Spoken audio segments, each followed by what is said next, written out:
Hello parents, this is Arusa from Autism Pilot. Welcome back to my channel. Today I'm back with a new video on how we can potty train our children with autism. So let's get started. Parents with children with autism want their children to reach this milestone, and it is like a dream come true. Well, you cannot compare your child with a neurotypical child, and do not try to rush it. You have to take it easy. A lot of complications and sensory issues are attached to potty training. For a neurotypical child, it can take up to 6 months for them to be fully potty trained.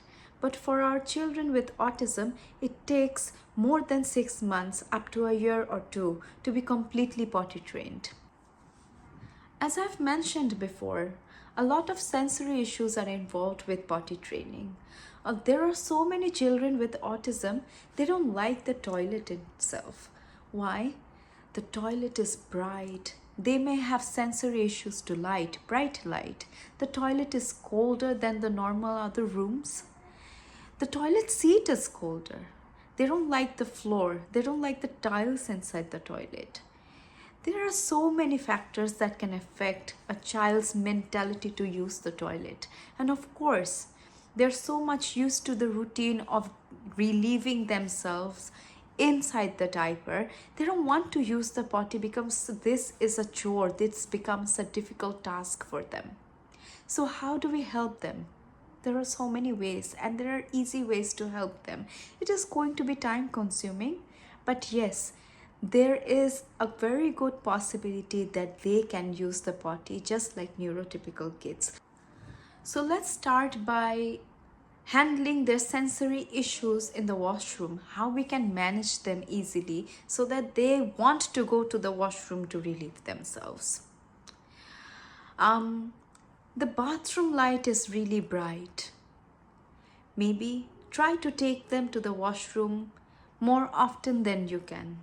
If you're going to the washroom yourself to clean your hands or just to comb your hair, just take them with you. They will get used to the environment of the washroom. Number 2, the toilet seat is usually very cold. And if it's colder for them, you can heat it up. Now, let's talk about how we can neutralize the temperature of the seat of the commode. We can run our hair dryer on the commode for 10 to 15 seconds to warm it up so that it becomes nice and warm. When the child is sitting on the toilet seat, it doesn't come as a shock on his bum. If you know and understand that your child does not feel comfortable walking on wet floors, please make sure the toilet is clean and dry for them to walk comfortably. Children with autism are very used to routine. They wouldn't want to sit on the toilet to relieve themselves. They usually want to use the diaper. So how can you take them to the toilet so that they relieve themselves? Children with autism don't want to use the commode seat for so many sensory reasons, right? They find it dangerous and they're used to the routine of just relieving themselves in the diaper. You can use laxatives for that. Some parents do that. When you know like the laxative is going to work exactly after 4 or 6 hours, you can observe your child. If you see from their body movement, they make a very weird expression on their face when they're about to release themselves, or they're just going to stand on their toes to release themselves in the diaper. Take them and make them sit on the toilet immediately so that their potty is released in the washroom. You know what I did for my child? Many of your parents might not accept this idea, but I had to do it because that's what I saw and I observed my child was doing. My child would observe me very intently and would copy me in everything I did. How I combed my hair, how I put on my lipstick. My child is a boy, but still he would just, take my lipstick and try to put it on him, and he would draw the line of the lips very nicely as well. So I took advantage of that situation. I started modeling it for him. I used to go to the washroom, take him with me, close the door, and tell him, look, this is how we sit on the toilet. I would show him, this is how I sit, this is how I released myself, I am done, now it is your turn. He wouldn't want to sit in the beginning. He would cry, he would try to fight with me. He fought with me in so many ways. But I did not stop. What I did was I held him by the arm and I made him sit on the toilet. When I realized the toilet seat could be a little cold for him, I warmed it up. I heated the toilet seat by blowing the hair dryer for 10 seconds so the toilet seat's temperature was neutralized and he sat very comfortably. Often children with autism do not even know how to use the toilet. How would they know? They just get confused why people are going and sitting inside that commode, inside that room. They do not understand that that is a bathroom where we use to relieve ourselves. My son would frequently suffer from constipation and it was very painful for him. He did not know how else to relieve himself except for standing and doing it inside the diaper. I had to model to him how to use the toilet, how to use the commode seat to sit and relieve oneself. It started slowly. When he would suffer from constipation, I would see the look on his face and he would just go and stand up on his toes and try to lean on to something. Immediately what I did was I would carry him and would just make him sit on the commode. Once he sat down, he would try to get up, he would try to scream, he would fight with me, but I just held him firmly by his arms and held him down onto the toilet seat. And I knew that it was about time that he would be going to the toilet, he would be relieving himself, and he would go. When he saw that it became easy for him to release himself, he understood the meaning of using the toilet. That's when, slowly with time, as he got used to sitting on the commode and relieving himself, it became a habit. Also, timing is very important. You can set a timer on your phone, like to take your child to use the washroom for peeing every 40 minutes or so. If you can do that regularly, your child will develop this habit of using the toilet. If your child is peeing in the toilet or not, still make it a habit for him or her to use the toilets. So whenever it is time for them to release themselves, they are relieved of it and they can see how easily it is done and why it is done. So toileting will be a different skill they have learned. You can reward them. Rewards can be in forms of kisses, praises, hugs, stickers, and many more. But do not give them any junk food that will appease them, that will make them feel, oh, if I go and use the potty, I can get more chocolates. Chocolates are going to make them more hyper and it affects their gut, which again makes it difficult for them to go and use the toilet. So we do not want that. If you see that your child is still going to the washroom, sitting on the commode but not releasing themselves, but then when you're putting on the diaper and they're coming out, they're going into a corner and then, relieving themselves inside the diaper, let them do it.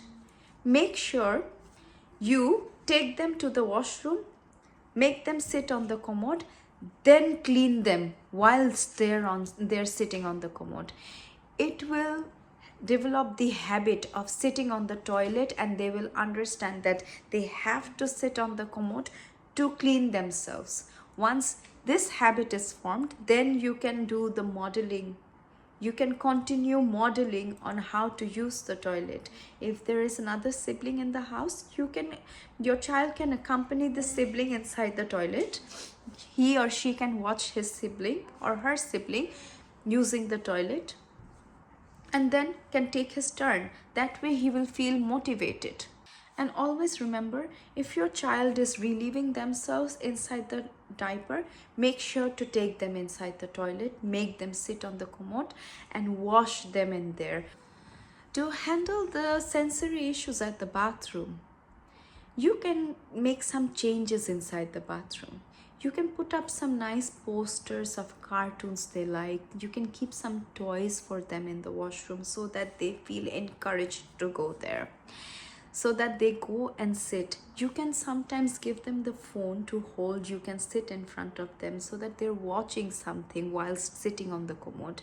If they're using the washroom or not, at least make sure that they get to sit on the toilet every day. So again, reiterating, timing is very important. Set a timer on your phone. Set it for 30 minutes or 40 minutes. Every time, just take them to the washroom. Make them feel comfortable. Just show them the posters or keep some toys in there. Hand them the phone or just anything. Sit on a step stool yourself in front of them and hold them by the arm so that they're sitting. If they need to pee, they will go pee. If they need to relieve themselves otherwise, they will relieve themselves otherwise. If they are not doing that and using their diaper, at least clean them on the commode so that the whole process gets familiar for them. Last but not the least, use flashcards. Flashcards are so important. When you show a flashcard of a child sitting on the toilet, there should be 3 or 4 flashcards of the steps of the toileting. First would be child entering the toilet. Second could be the child is taking off the pants and just sat down on the toilet seat. Third could be child has been sitting and has relieved himself or herself. And fourth could be the child washing their hands and leaving the washroom. You can sing a song about it. You can make it very interesting for them so that they feel that this is something interesting for them to learn as well, and they feel more encouraged to go to the washroom. Laxatives can help in potty training as well. How? If you use laxatives and know that your child is going to relieve himself or herself in about 4 to 6 hours, you can see their face changing. They make a weird facial expression or the bad body language is changing. They are standing up on their toes, getting ready to relieve themselves inside the diaper. Just immediately take them to the washroom and make them sit there. They are going to relieve themselves in the toilet and realize that it is so much easier than relieving themselves in the diaper. Children with autism like routine. So if you have a specific time that you will take your child to the washroom, they will learn, they will get adapted to the routine. It will be challenging, but still they will get adapted to the routine and they will start relieving themselves in the commode seat. Last but not the least, the day you decide you're going to potty train your child, you have to discard the diapers, the pull-ups altogether. Once you do that, get ready for all the mess that is going to happen because of the accidents. Do not get scared. If you can clean up the accidents, your child will also learn that it is a messy situation that they don't want to, be in, and they will try to use the toilet more often. Make it like a routine. So, in summary, what have we learned? We have to make the toilet a comfortable and welcoming place for them by keeping some toys or hanging up some posters. We can neutralize the temperature of the toilet seat by warming it up in any way you think is suitable. I used to use a hair dryer for 10 seconds and it used to be neutralized. Third, I started modeling for him to show how toileting was done. Fourth, I used to show him flashcards of how toileting was done by children. Fifth, if any time I saw him that he was about to relieve himself, I immediately took him to the washroom so that he released himself in there. And if he did not know how to use the washroom and he kept on sitting there for about 30 minutes or so, but still did not relieve himself and wore his diaper and just, immediately went, I would make sure that he wasn't cleaned the old way. I cleaned him using wipes, then I would take him to the commode, make him sit there and wash him properly so that he got used to the whole process of using the toilet. So parents, that is all. I hope you found this video helpful. Please let me know in the comments if any of these techniques have worked for you. I wish you all the best, and if anything, you can reach out to me at my Facebook official page called Autism Pilot. I am always available to chat. I will give you free advice, suggestions on how to manage autism. If something I have experienced and I have overcome, definitely I will share all those ideas with you. So stay tuned for my next video. Thanks for watching and subscribe to my channel. If you've liked the video, please give a thumbs up. Thank you.